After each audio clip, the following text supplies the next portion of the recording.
La culture, c'est quoi? Imaginez un iceberg flottant dans l'océan. Ce que vous voyez à la surface est impressionnant, mais ce n'est qu'une petite partie de sa taille réelle. La plus grande partie de l'iceberg est cachée sous l'eau, invisible. La culture fonctionne de la même manière. Quand on visite un nouveau pays ou qu'on rencontre quelqu'un d'une autre culture, on remarque d'abord ce qui est visible. La façon de s'habiller, la langue, l'architecture, la nourriture, comment les gens se comportent, comment ils font les choses. Ces aspects sont fascinants, mais ils ne montrent qu'une petite partie, la pointe de l'iceberg. Sous la surface, il y a un monde caché qui influence tout ce qu'on voit à la surface. C'est le pourquoi derrière le quoi. Derrière chaque salut, chaque plat, chaque vêtement, chaque comportement, il y a des croyances, des valeurs et des normes. Elles influencent le quotidien des peuples. Les normes culturelles définissent ce qui est jugé normal dans une société. Comment saluer? Quelle distance garder en parlant? Comment s'habiller? Et comment parler aux personnes âgées? Si vous ne suivez pas ces règles, vous risquez d'être critiqué ou de subir des conséquences sociales. Mais il y a des aspects plus profonds, des valeurs culturelles. Par exemple, qu'est-ce que ça veut dire être généreux? Comment on doit s'occuper de sa famille? Comment agir face à une autorité? Faut-il penser à soi ou au bien-être du groupe?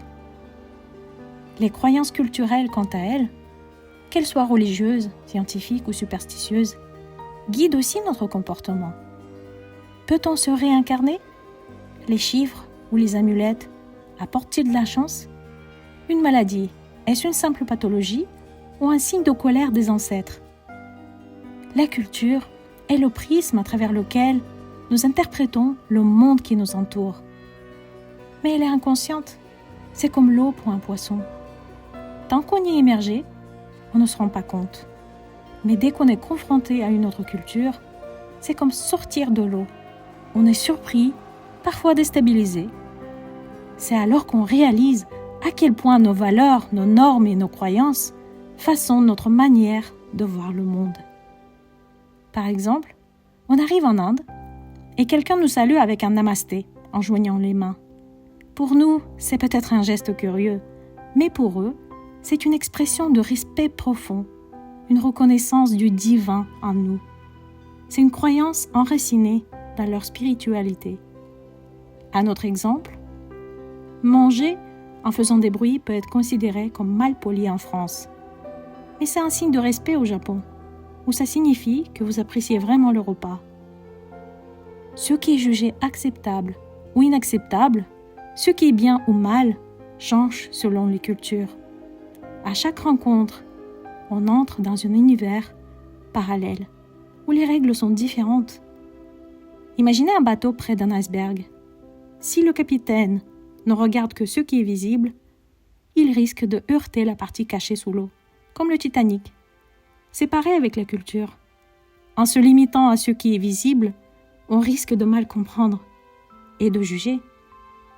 Mais si on plonge plus profondément, on découvrira un univers fascinant où chaque comportement a une explication.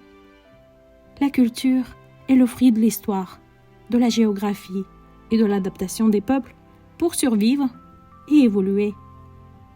Comprendre les cultures nous aide à voir chaque rencontre comme une occasion d'apprendre. Ça nous fait réfléchir à notre manière de vivre et ouvrir notre esprit. La prochaine fois que vous rencontrez quelqu'un de différent, pensez à l'image de l'iceberg. Regardez bien et vous découvrirez qu'à chaque rencontre, un nouveau monde vous attend. Merci d'avoir regardé. N'oubliez pas de vous abonner pour plus de vidéos sur la communication interculturelle.